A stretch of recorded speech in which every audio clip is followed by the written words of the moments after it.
আল্লাহ সুবহানাহু ওয়া তাআলার মহান দরবারে লাখো শুকরিয়া আদায় করছি, যিনি আমাদেরকে প্রত্যেক জুমার আজকেও সালাতুল জুমা আদায় করার জন্য মসজিদ আসার তৌফিক দান করলেন। এজন্য বলি আলহামদুলিল্লাহ।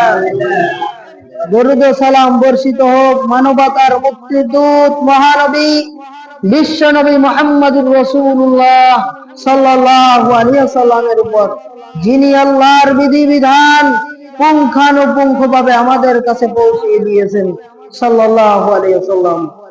আমরা কুরবানি সম্পর্কে আলোচনা করতেছিলাম। আজকের জুমার আলোচ্য বিষয় হচ্ছে কুরবানির শিক্ষা। কুরবানি যেহেতু আল্লাহর একটি মহিমান্বিত ইবাদত, এই ইবাদত থেকে আমরা কি পেলাম, আমরা এই সকল ইবাদত থেকে কি শিক্ষা নিতে পারি, এগুলো আমাদের জেনে নেওয়া দরকার। কি দরকার নয়? অবশ্যই দরকার।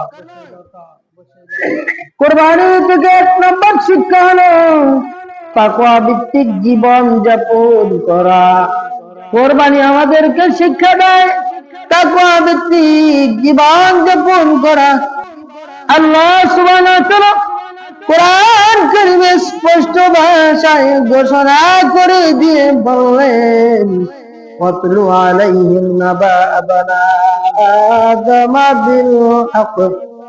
হে নবী, আপনি তাদের কাছে আদম আলাইহিস সালামের দুই পুত্রের ঘটনা সমূহ যথাযথভাবে বর্ণনা করুন, তাদের কাছে জানিয়ে দিন।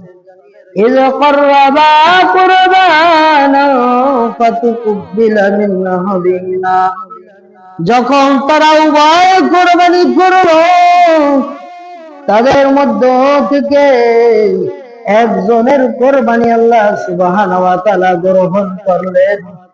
লাম ইউতাকাব্বাল মিনাল আখির, অপরজনের কুরবানি আল্লাহ সুবহানাহু ওয়া তাআলা গ্রহণ করলেন না।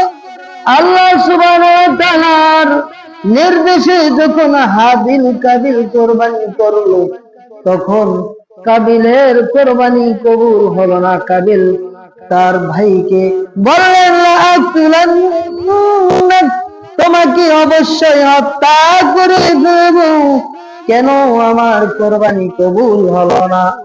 কিন্তু আমাদের সমাজে যে কিসসা কাহিনী, বোনকে নিয়ে বিবাহ নিয়ে যেই কাহিনীগুলো সমাজে প্রচারিত রয়েছে, সেই প্রচারিত কাহিনীগুলো সত্য নয়।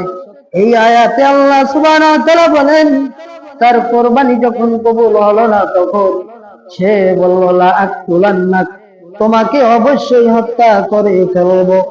তখন হাবিল তার ভাইকে বললেন, ইন্নামা ইয়াতাকাব্বালুল্লাহু মিনাল মুত্তাকিন,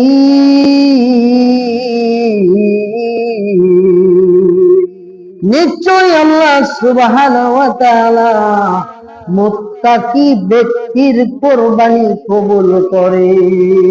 সুবহানাল্লাহ।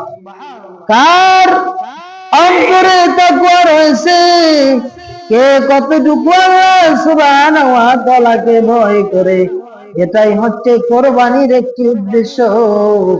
কুরবানির উদ্দেশ্য হচ্ছে তাকওয়া অর্জন।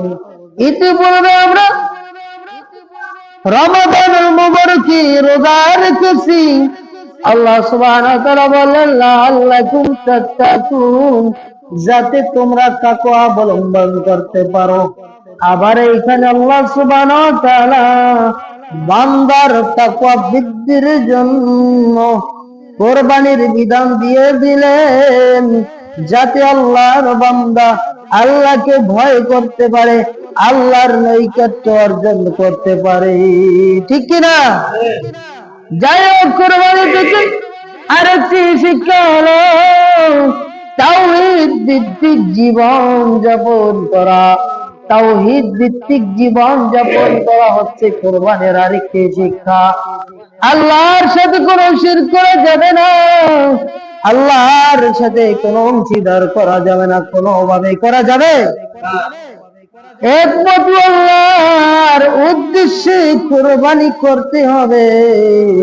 আল্লাহ সুবহানাহু ওয়া তাআলা কোরআন কারীমে ঘোষণা করে দিয়ে বললেন, ফাসাল্লি লিরাব্বিকা ওয়ানহার, ফাসাল্লি লিরাব্বিকা, আর আপনি আল্লাহর সন্তুষ্টির উদ্দেশ্যে সালাত আদায় করুন, ওয়ানহার, আর আল্লাহর সন্তুষ্টির উদ্দেশ্যে কুরবানি করুন।